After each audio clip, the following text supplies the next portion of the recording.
But in other news now, world leaders have started arriving in Baku, Azerbaijan for the official opening of the 29th edition of the Conference of Parties. More than 60,000 people from across the globe are attending the meeting, which is taking place in the Baku Olympic Stadium.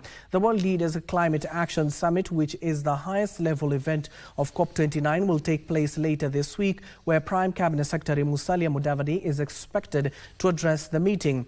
We join O'Brien Kimani, who is in Baku, for more updates. Broadcasting House, that's right. We are here at the COP29, which has been dubbed as the COP of finances. This is where critical climate decisions are going to be made in the next 10 or 12 days. And today is the official opening day. I talked to the Executive Director at the Pan-African Climate Justice Alliance. This is Dr. Mithika Mwenda. And I asked him what he expects out of COP29. And this is what he told me.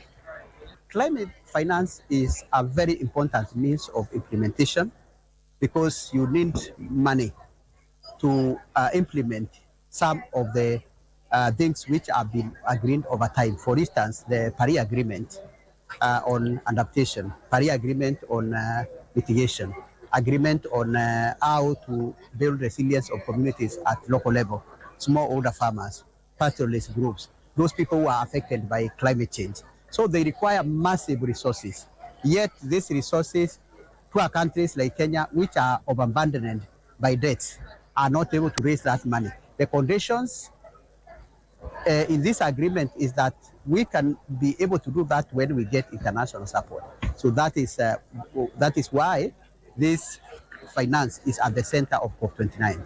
We expect that we have an agreement of a global agreement on climate finance.